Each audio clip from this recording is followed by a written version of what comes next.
have the worst possible news today. I'm so sorry. Hannibal has left us. Isidore called me very early in the morning. It was about 8 o'clock. He called me with a broken voice, so unusual in him. He was trying to hold back tears. He told me that Hannibal had a good weekend. I mean, he was in his good spirits as usual. And this morning, when they gave him breakfast, he ate, and minutes later he was dead. Sabíamos que podía darse en cualquier momento. Lo que pasa es que, claro, como la actitud era tan buena, porque ayer comió de maravilla, salía con tal, metimos una transfusión más y bueno, pensamos que la cosa, mientras metíamos transfusiones, pues la cosa hubiera aguantado. Pero hasta aquí hemos llegado. Hannibal had been doing well clinically.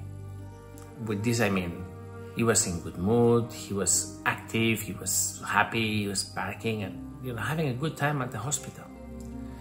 But deep inside, he was doing really badly. His platelet levels were really, really low. He had very, very strong anemia.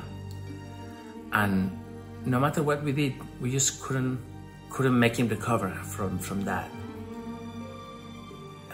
Just 2 days ago, he had another blood transfusion. He felt a little bit better, but then it dropped again.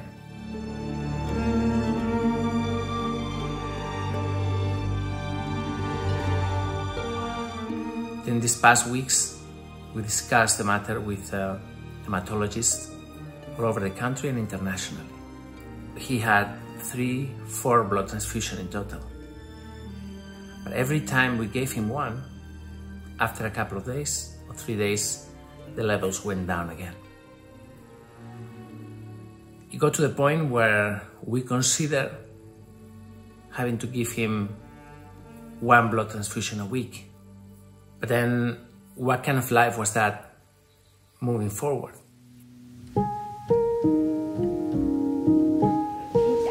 ¿Qué quiere que te coja, papá? ¿Qué quiere, bracitos tú?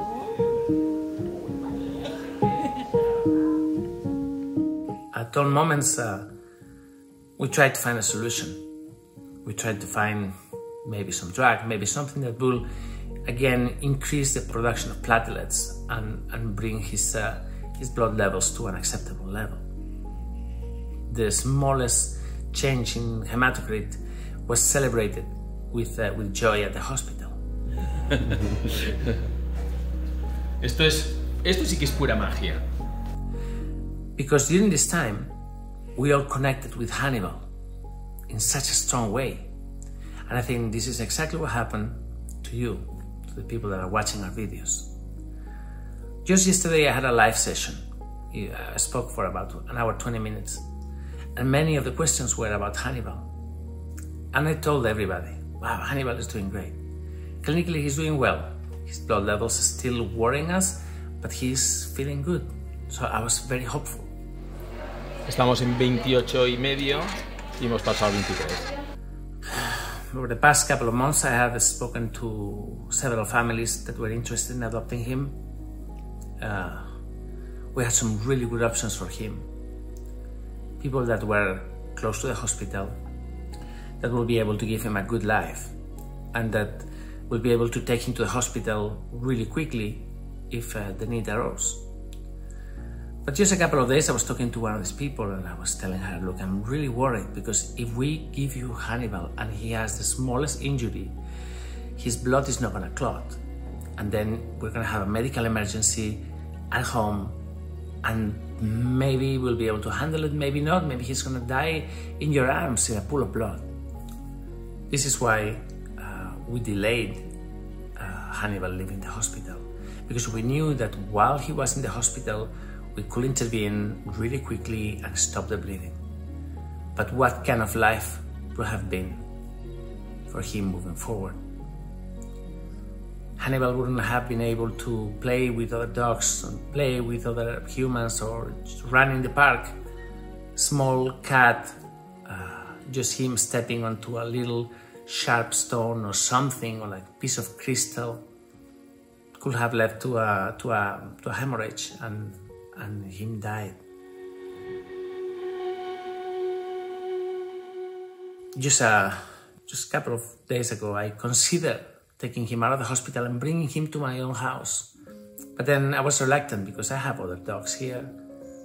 I mean, Mia is around, Rocky is a nightmare, and maybe something will have happened. And again, he will have died in my arms. We rescued Hannibal 3 months ago. Madre mía, ¿cómo lo han tenido así?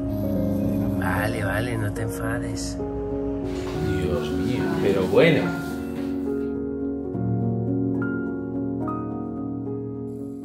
The first image I saw of him,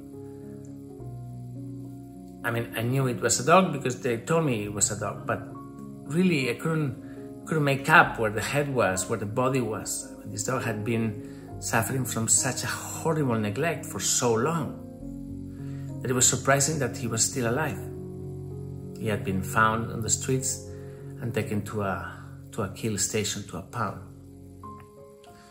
We got him from there, and we started working on healing him, on treating him. And at first, wow, it was such a big change. Just by looking at his face, you could see that he was feeling so much better. He had lost one of the eyes to infection, and even that, kind of recovered.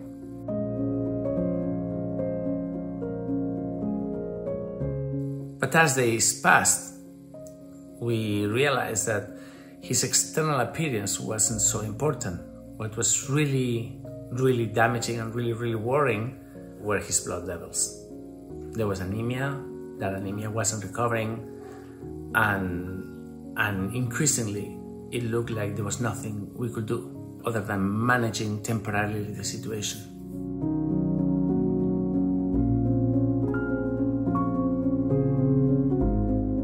Hannibal was an amazing dog, and he would have made a family so happy because he was a character, and everybody that met him loved him so much. I mean, there was never a shortage of volunteers to take him out for walks.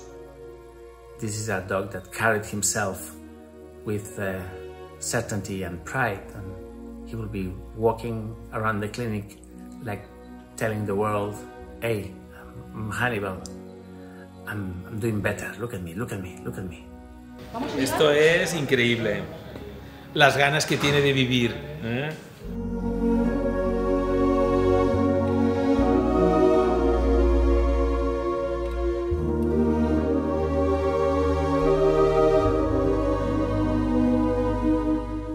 I assure you, and I think everybody could see in our videos, that we did absolutely everything to save the life of this beautiful dog.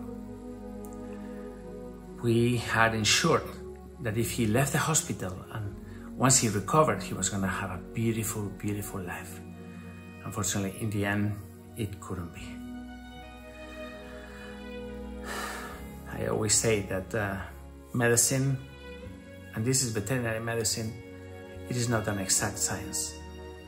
You have so many variables, so many things that can go wrong. And unfortunately, this is what happened in Hannibal's case. Everything was perfect, everything.